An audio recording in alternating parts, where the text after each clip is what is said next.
Hello बच्चे लोग, स्वागत है आपका द वर्ल्ड बुक चैनल पे। जहां आज की वीडियो जो है हमारी इस प्लेलिस्ट की लास्ट वीडियो होने वाली है। और उसके बाद अगर फिर से क्वेश्चन के सॉल्यूशन कराऊंगा तो अगली प्लेलिस्ट बना के कराऊंगा, क्योंकि 2024 एग्जाम के सारे क्वेश्चन खत्म हो जाने वाले हैं आज के बाद।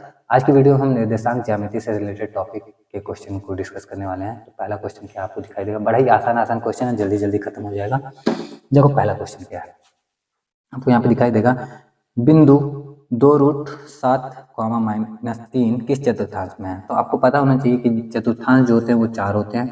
पहला चतुर्थांश में x वाला भी प्लस में रहता है और y वाला भी प्लस में रहता है, y निर्देशांक भी प्लस में रहता है, तो ये दोनों प्लस प्लस है तो पहला चतुर्थांश।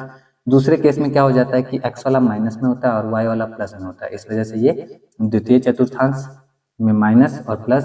तृतीय चतुर्थांश में x वाला भी माइनस होता है, y वाला भी माइनस होता है, और चतुर्थ चतुर्थांश में हमारा जो x वाला होता है वो तो प्लस में होता है लेकिन y वाला माइनस में होता है। तो अगर आपको x वाला प्लस में मिले और y वाला माइनस में मिले, यानी कौन से चतुर्थांश में होगा, चौथे चतुर्थांश में। तो चौथा चतुर्थांश जो है हमारे ऑप्शन 4 में है, तो ऑप्शन डी पे ही हम क्लिक करेंगे और पहले क्वेश्चन का सॉल्यूशन हो गया हमारा। अब अगला क्वेश्चन क्या है आपको यहीं पे देखने को मिलेगा, एक स्क्रीनशॉट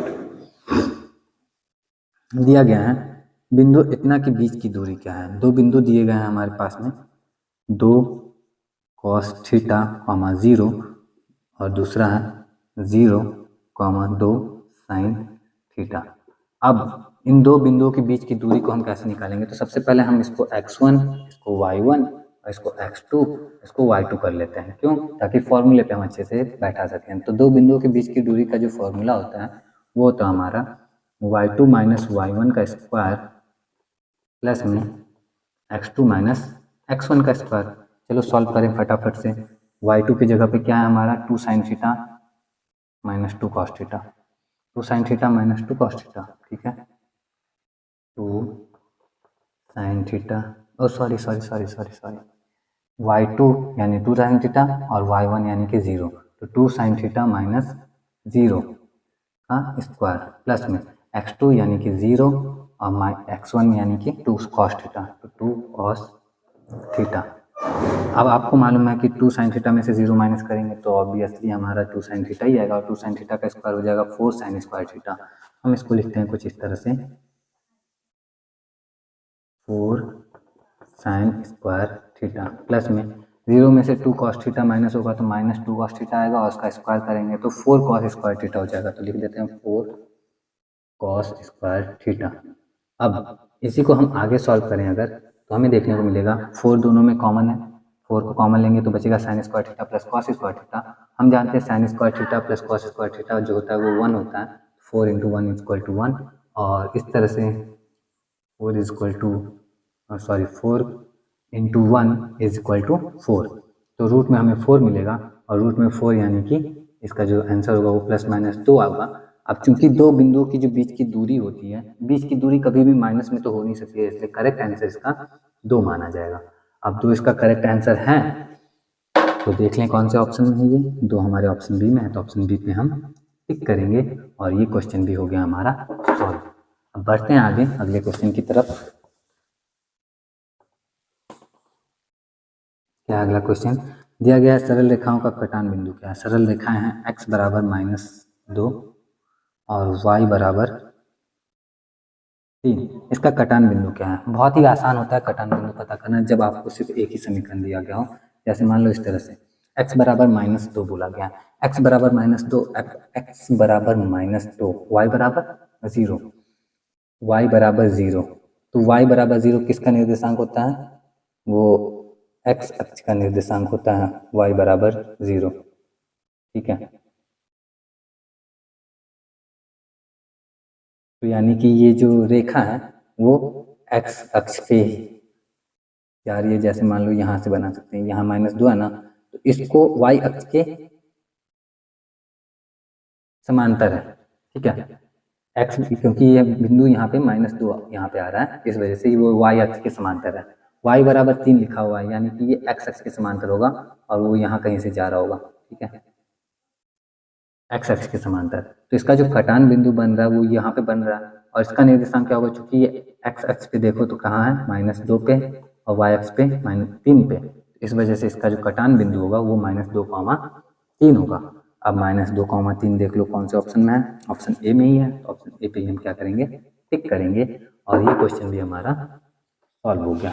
बढ़ते हैं आगे अगले क्वेश्चन की तरफ। क्या है हमारा अगला क्वेश्चन, क्वेश्चन नंबर 97। इतना बिंदुओं के बीच की दूरी, देखो 7, -4, -5, 1, ये दो अलग अलग बिंदु हैं, इनके बीच की दूरी हमसे पूछ रहा है, तो हम वही x1 y1 और x2 y2 कर लेते हैं ताकि बीच की दूरी कैलकुलेट करना हमारे लिए कुछ ईजी हो जाए। क्या होता है फॉर्मूला, y2 - y1 का स्क्वायर प्लस में x2 - x1 का स्क्वायर।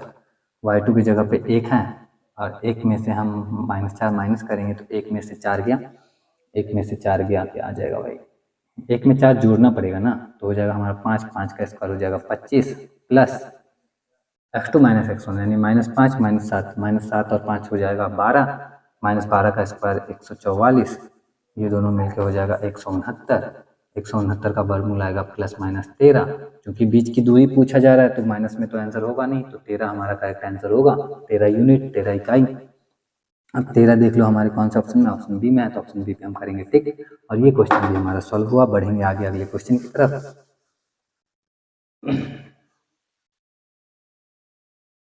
Question number 98। तो क्वेश्चन नंबर 98 है हमारा, y अक्ष पर वह बिंदु जो इतना इतना से समदूरस्थ है। देख लो सबसे पहले तो अक्ष बना के समझोगे ज़्यादा अच्छे से समझ पाओगे। दो बिंदु हैं, पहला बिंदु है हमारा 5, -2, 5, -2 कहाँ पर मिलेगा, 5 - 2 यहाँ, ये एक बिंदु है जिसका निर्देशांक है 5, -2, ठीक है। दूसरा बिंदु है हमारा -3, 2, तो -3, 2 आपको देखने को मिलेगा, -3 यहाँ और 2 यहाँ, बिंदु यहाँ पे मिलेगा -3, 2, ये दो बिंदु हैं, एक बिंदु ये, एक बिंदु ये, ठीक है। और इन दोनों से समदूरस्थ कोई बिंदु है जो y अक्ष पे हो, y अक्ष पे कोई बिंदु है, y अक्ष पे कोई भी बिंदु हो सकता है। अब समदूरस्थ की बात कर रहे हैं तो मुझे लगता है कि इधर कहीं बिंदु आ सकता है जो यहाँ से यहाँ, यहाँ से यहाँ बराबर हो, तो y अक्ष पे किसी बिंदु का जो निर्देशांक होगा ना, y अक्ष पे x बराबर 0 होता है, तो उसका निर्देशांक हम 0, y मान के चल लेते हैं। अब ये वाली जो बिंदु है इससे और इससे समान दूरी पे है, इसका मतलब इन दोनों बिंदुओं के बीच की दूरी और इन दोनों बिंदुओं के जो बीच की दूरी है वो भी समान होनी चाहिए। तो चलो आप कैलकुलेट करके देख लेते हैं। इन दोनों बिंदुओं के बीच की दूरी के लिए हम y2 - y1 करेंगे, तो y - 2 का स्क्वायर, y - 2 का स्क्वायर प्लस 0 - 3 यानी कि 3 का स्क्वायर 9, रूट में रहेगा ये। इन दोनों बिंदुओं के बीच की दूरी ये रही बराबर में, इन दोनों बिंदुओं के बीच की दूरी हम निकालते हैं, तो -2, y + 2 लिख लो यार, क्या फर्क पड़ता है, y + 2 का स्क्वायर प्लस में